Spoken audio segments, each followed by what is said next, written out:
channel K2 Kartli. Mau cari obat apa?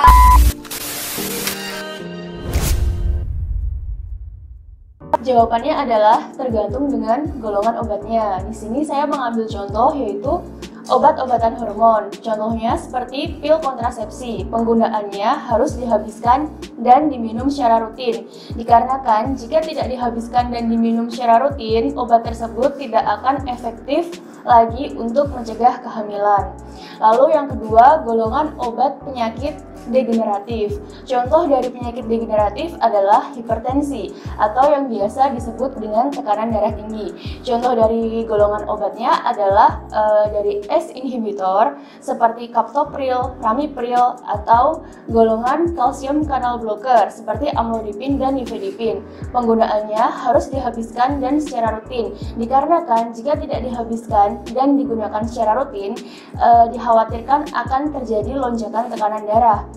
Dan obat-obatan apa saja sih yang boleh tidak dihabiskan? Yang pertama adalah obat-obatan penurun demam seperti paracetamol. Penggunaannya tidak perlu dihabiskan dan digunakan saat demam saja. Yang kedua yaitu adalah obat-obatan pereda nyeri. Contohnya seperti ibuprofen. Nah, penggunaannya hanya pada saat nyeri saja dan tidak perlu dihabiskan.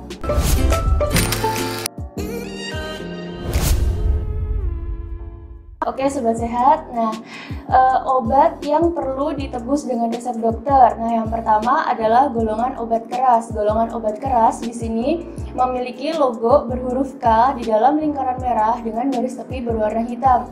Contoh dari obat keras tersebut adalah obat antibiotik yang biasa digunakan adalah amoksisilin.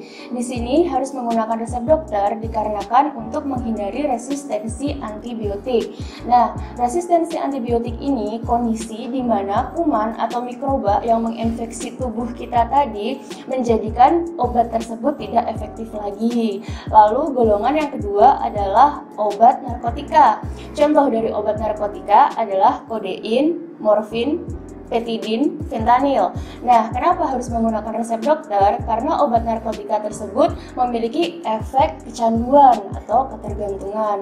Lalu selanjutnya adalah golongan obat psikotropika. Contohnya seperti diazepam, alprazolam. Selanjutnya adalah obat-obatan tertentu. Nah, obat-obatan tertentu di sini biasanya digunakan untuk antidepresi atau antidepresan. Contoh dari obatnya adalah obat amitriptilin, kloropromazin, haloperidol, atau untuk meredakan nyeri dengan skala sedang yaitu obat tramadol.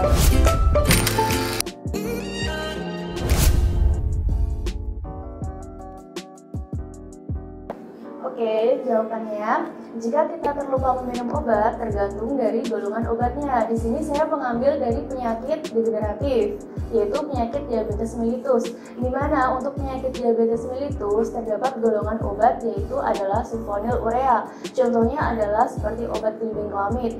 Jika Anda kurang dari 12 jam, maka minum saja segera obat tersebut. Namun, jika terlupa lebih dari 12 jam, ikuti penggunaan jadwal obat selanjutnya.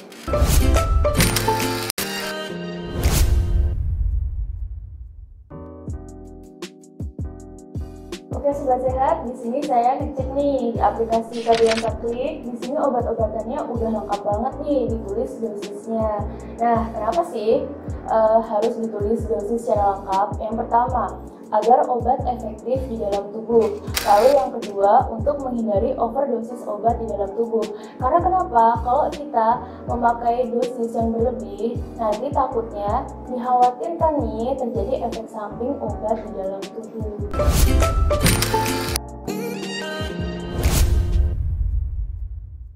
Sebenarnya obat sakit kepala juga bisa digunakan untuk nyeri seperti itu.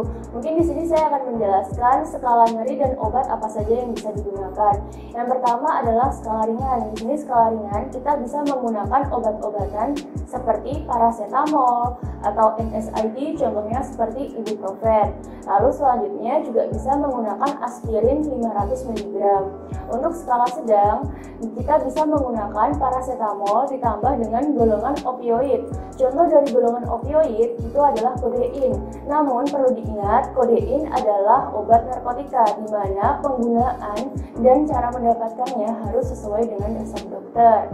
Lalu untuk skala berat, kita bisa menggunakan fentanyl, morfin, ataupun petidin. Namun perlu diingat juga nih, untuk mendapatkannya harus dengan resep dokter.